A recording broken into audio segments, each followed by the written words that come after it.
Hello again, people.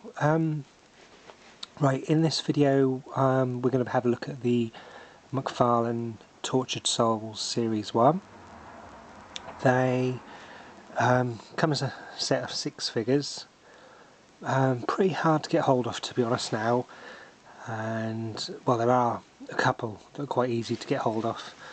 Number one being this guy at the back here and this guy here. The others are quite hard to get hold of, and to get them in packet is a real gem, to be honest. But I'll have a little look at these for you. I've got to be honest with you, I've been doing so many Aliens and Predators videos lately. I just thought I'd just have a little change and obviously let people have a look at these if they don't know them.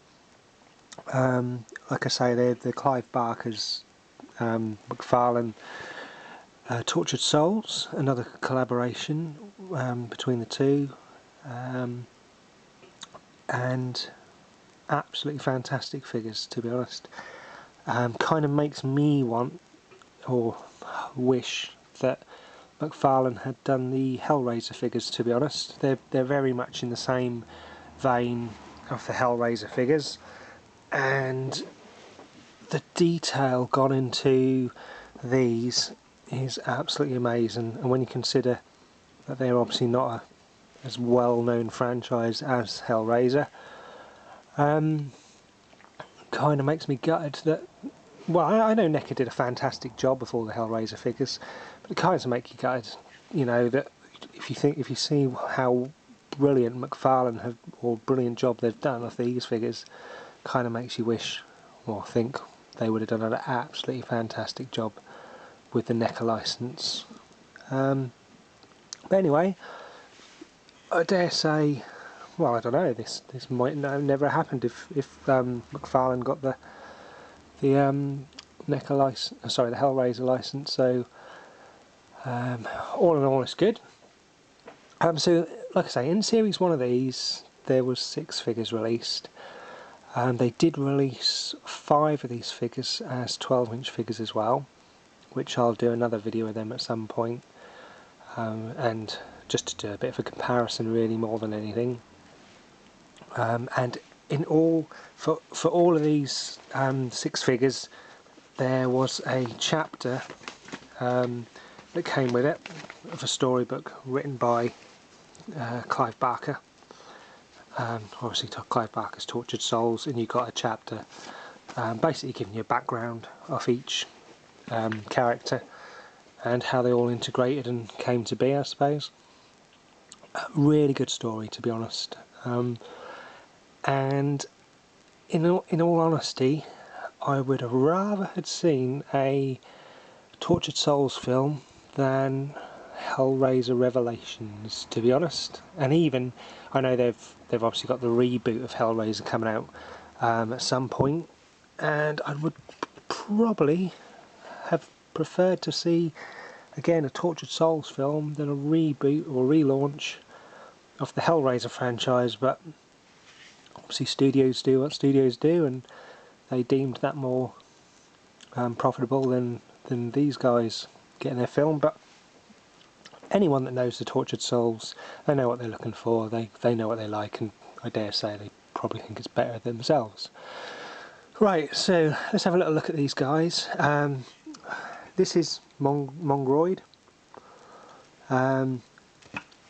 There's, in all these figures, to be honest, there's not much you can do in terms of they do have great articulation, but they are all kind of pre-posed, and it's not in the way that you think, oh god, you know, I'm looking at AVPR Requiem, to be honest. But they're all posed brilliantly, to be honest, and exactly how you would want them displayed anyway, so there's obviously no problems there.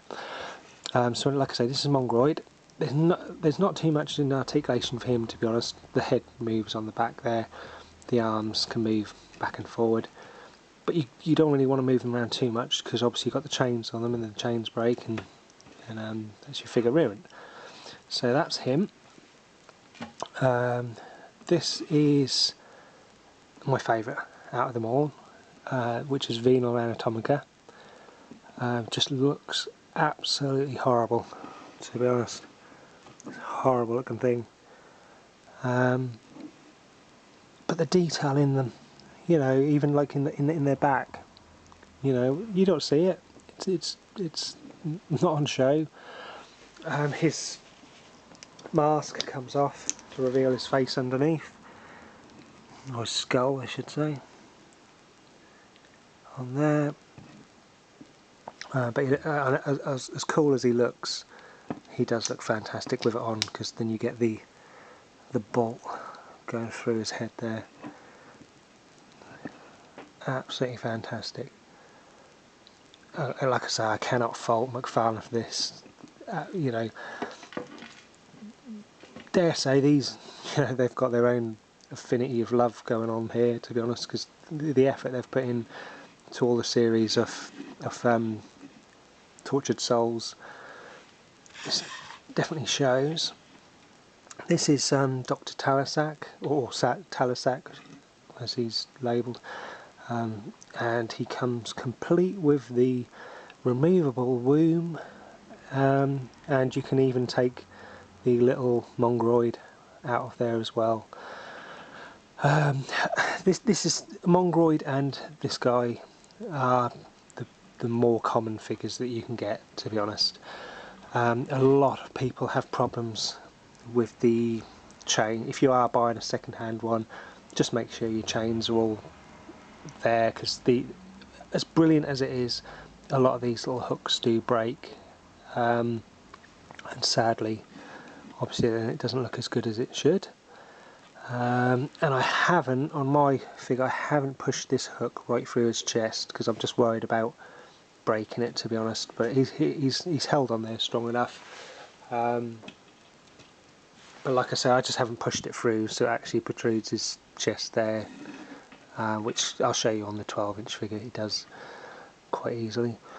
But you know, he's a fantastic figure, and quite sturdy figure as well. But does worry the hell out of you, to be honest. You're always thinking it's going to go over and break. Now this is the Cythe Meister, and I dare say my second favourite out of the figures, to be honest. He looks absolutely cool. The scythe on the back, on his back there, is removable, and actually pincers together as well. And the 12-inch version is actually spring loaded as well. But you get all these plenty of chains to add to the effect of him. It's just the detail gone into all the little buckles, everything. It's just, these figures are just fantastic. I can't praise them up enough, to be honest.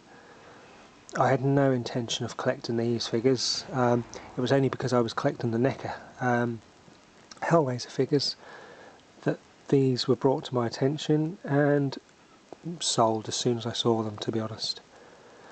So like I say, that's Cythe Meister.